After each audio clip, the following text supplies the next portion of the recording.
साक्षी की कोख से जन्म लेने वाली दूसरी कन्या, वो भी तो आज 18 वर्ष की हो गई होगी। आज तुम्हारे सामने और तुम्हारी इस माता रानी के सामने मैं आज मंदिर की दान पेटी लूट कर लेकर जाऊंगी।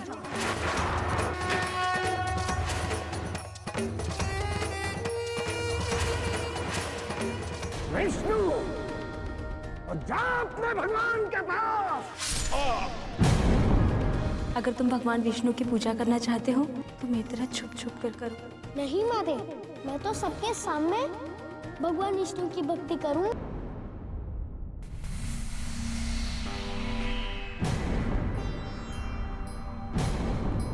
प्रहलाद, बताओ तुम्हारा भगवान कौन है?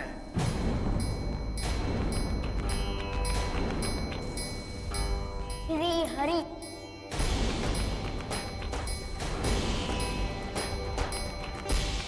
हिरण्यकश्यप बोल, भगवान हिरण्यकश्यप। नहीं पिताश्री, मेरे आपके और सभी के भगवान तो श्री हरि है। दोस्त, तुम अपने पिता का अपमान कर रहे हो। क्यों व्यर्थ ही मृत्यु को गले लगाना चाहते हो? बोल, मैं ही हूं तेरा भगवान। हरिओम हरिओम हरिओम हरिओम हरिओम। पिताश्री, आप भी मेरे हरि के शरण आ जाइए, अन्यथा वो आपको कठोर दंड देंगे। दुष्ट, आज मैं तेरे प्राण ले लूंगा। स्वामी, स्वामी से छोड़ दीजिए, ये आपका ही पुत्र है स्वामी। आज हम आपके कहने से ऐसे क्षमा कर देते हैं। यदि दोबारा इसमें उस विष्णु को भगवान कहा तो मैं अपनी खड़क से इसका सर धड़ से अलग कर दूंगा।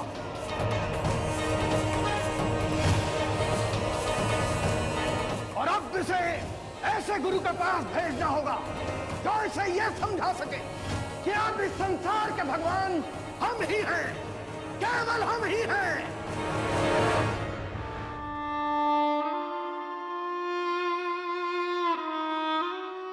गुरु श्रेष्ठ, इस दुष्ट बालक को जिस प्रकार भी संभव हो यह समझाया जाए कि उसका पिता हिरण्यकश्यप सभी संसार का भगवान है।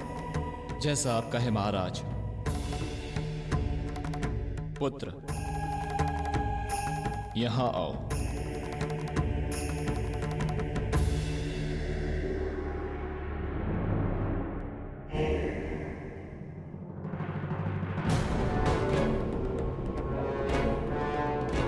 प्रहलाद, खड़े हो जाओ।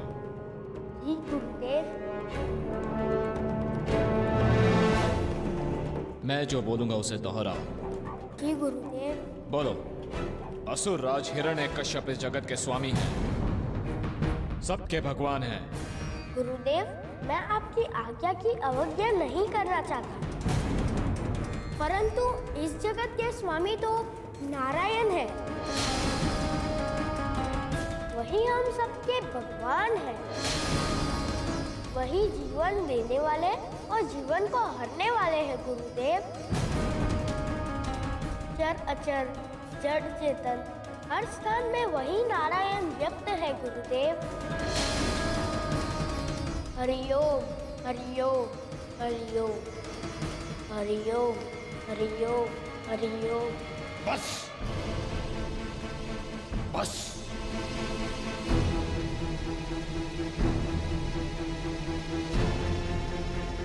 समझ गया। तुझे दंड की आवश्यकता है उद्दंड बालक। यहां आओ।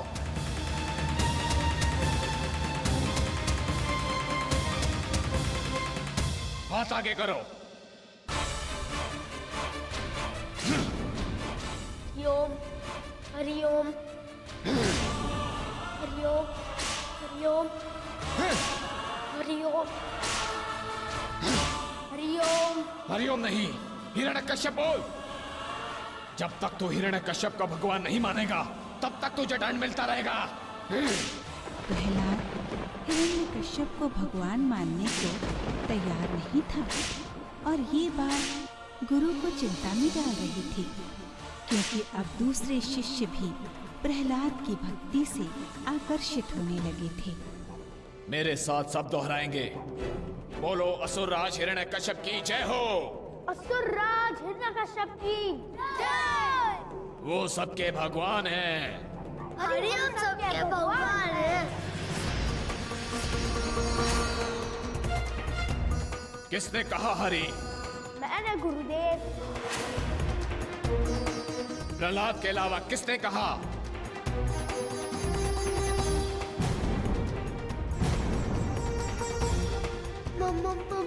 मैंने बोला। खड़े हो जाओ। तू भी प्रहलाद के रंग में रंगने लगा है। पहले तुझे दंड मिलेगा, फिर इसे। जा, नंगे पांव जाकर उन कील लगी लकड़ियों पर खड़ा हो जा। तो पैर तक खड़े रहना।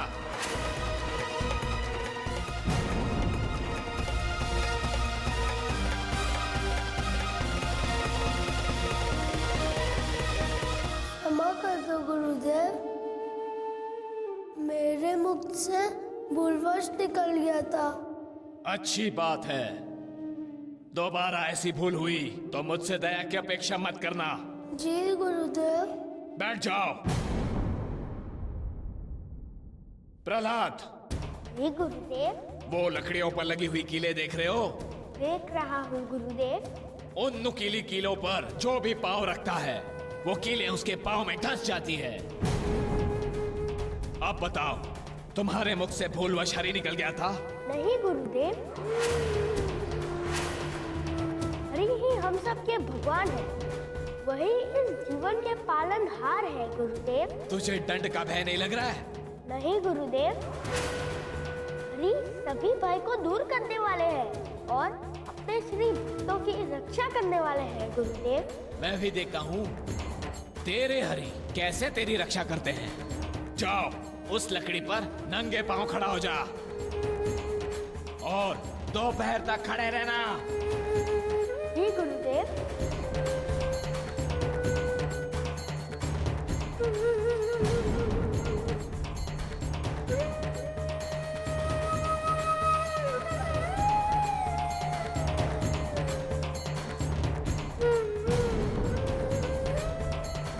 हरि ओम, हरि ओम।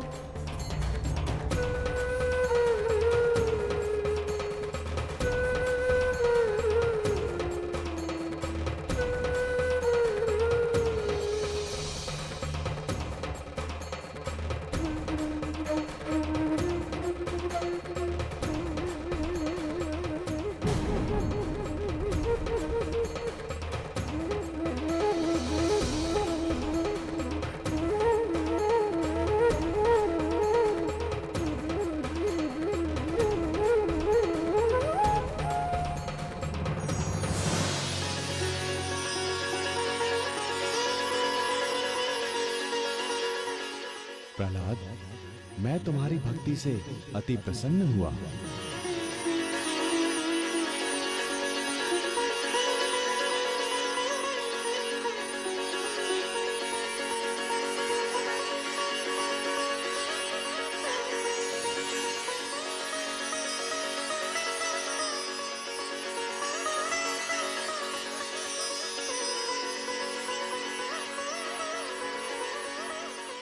तुमने सत्य कहा पुत्र, मैं अपने भक्तों की सदैव रक्षा करता हूँ। मुझ पर पूर्ण आस्था रखने वाले का कोई भी किसी भी भांति अहित नहीं कर सकता है। मैं तुम्हें आशीर्वाद देता हूँ, तुम्हें जगत में पुनः धर्म की स्थापना का यश मिलेगा।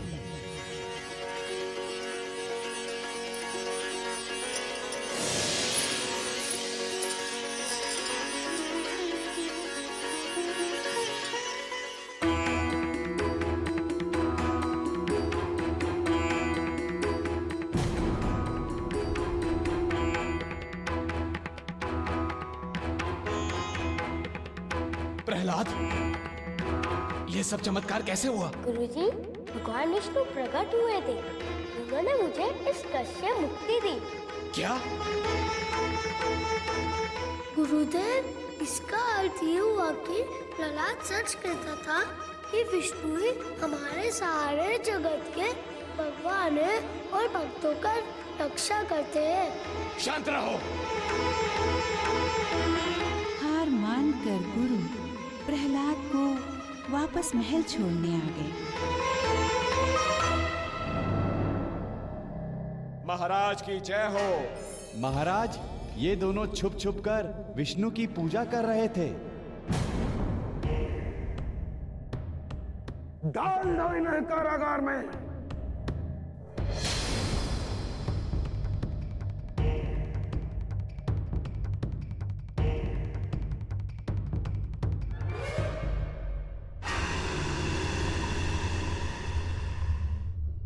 प्रणाम गुरुवर।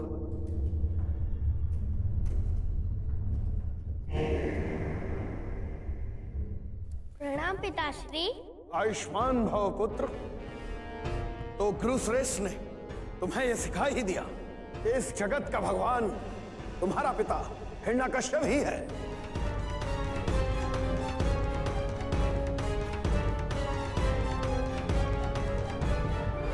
नहीं पिताश्री,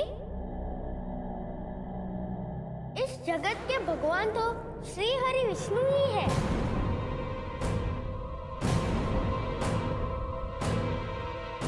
वही हमारे भगवान है। प्रहलाद, अब तक तो उस विष्णु को ही भगवान मानता रहा है। जी पिताश्री, और मैं आपसे भी प्रार्थना करता हूँ कि आप भी मेरे विष्णु के शरण में आ जाए। दोस्त, रोक अपनी जिह्वा को। सैनिकों, डाल दो सभी कारागार में। और कल सुबह समस्त प्रजा के सम्मुख मैं अपनी खड़क से उन दोनों के साथ इसका भी वध करूंगा। नहीं महाराज, ऐसा अनर्थ मत कीजिए महाराज। चुप रहो तुम।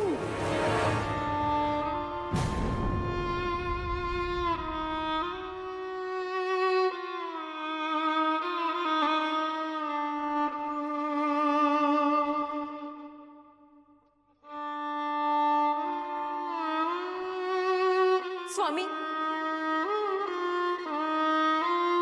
स्वामी, आप ऐसा अनर्थ नहीं कर सकते स्वामी। आप पुत्रहंता नहीं बन सकते स्वामी। जो हमें भगवान नहीं मानता उसका वध मेरे हाथों निश्चित है, फिर चाहे वो मेरा पुत्र ही क्यों ना हो। स्वामी, मेरे पुत्र को प्राण दान दे दीजिए स्वामी। मैं आपको वचन देती हूँ, मैं उसे लेकर कहीं दूर चली जाऊंगी स्वामी। कहां चली जाओगी? तीनों लोकों पर तो हमारा ही साम्राज्य है। तुम क्या चाहती हो? अपने कुपुत्र को नारायण की भक्ति के लिए जीवित छोड़ दें, ताकि प्रजा में हमारे भय को वो कम कर सके? नहीं महारानी, कदापि नहीं। प्रहलाद का वध तो हमारे हाथों निश्चित है।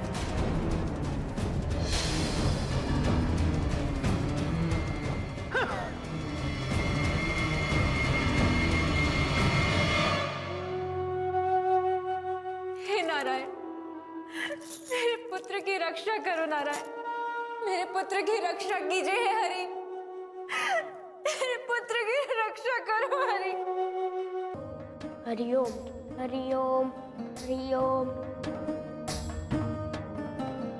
हे नारायण, मुझे अपने प्राणों का भय नहीं है, परंतु आप इन दोनों भक्तों की रक्षा कीजिए प्रभु। हरिओम हरिओम हरिओम हरिओम हरिओम हरिओम।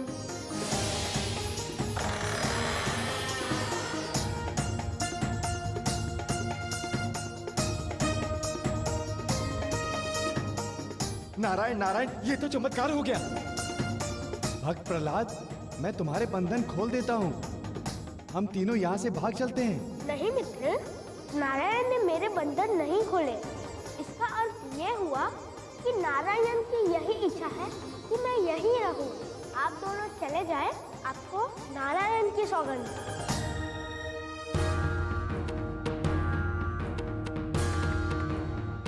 हरिओम हरि ओम हरि ओम हरि ओम हरि ओम हरि ओम हरि ओम हरि ओम हरि ओम हरि ओम। तो तूने उन दोनों कैदियों को भगा दिया? मैंने नहीं, मेरे नारायण ने पिताश्री। चुप! आज देखता हूं कि तेरा नारायण मेरे हाथों कैसे तेरी प्राणों की रक्षा कर पाएगा। अंतिम चेतावनी दे रहा हूं प्रहलाद, या तो मुझे भगवान मान ले या फिर मृत्यु के लिए तैयार हो जा। यदि करोड़ों बार मुझे अपने प्राण त्यागना पड़े तो भी मैं यही कहूंगा कि नारायण ही मेरे भगवान हैं। हरि ओम हरि ओम हरि ओम हरि ओम हरि ओम हरि ओम हरि ओम। तो ये ले!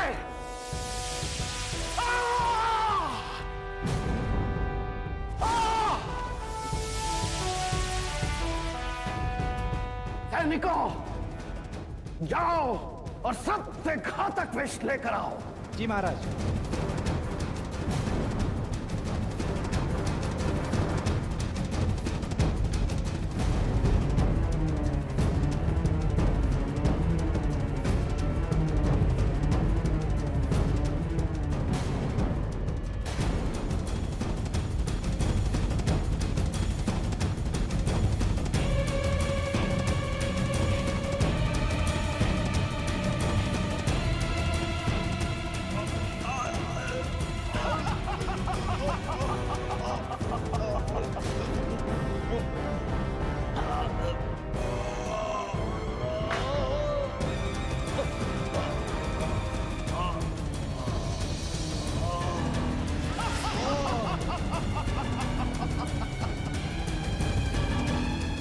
लो, पी जाओ इसे। जो आ गया पिताश्री। जय श्री हरि जय श्री हरि जय श्री हरि।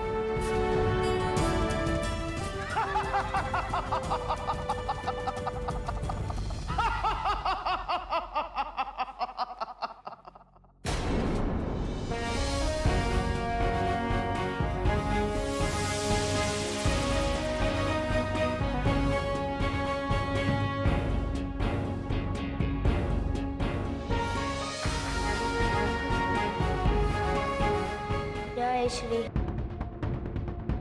भगवान हिरण्यकश्यप महाराज की जय हो।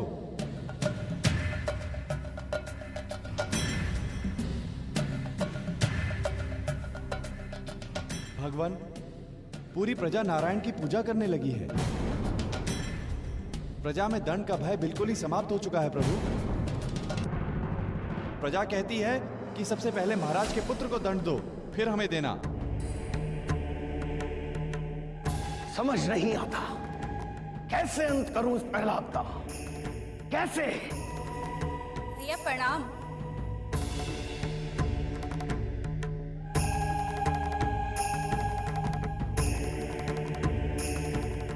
अपनी बहन के रहते हुए आपको चिंता नहीं करनी चाहिए। भतीजे प्रहलाद का अंत अब मैं करूंगी।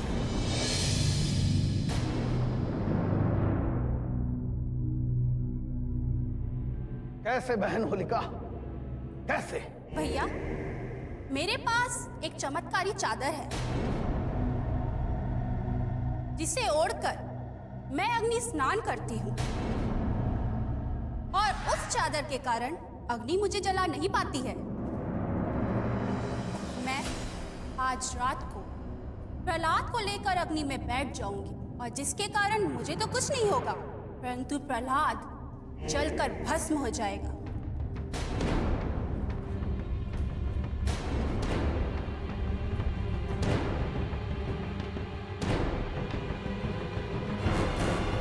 हाँ भैया।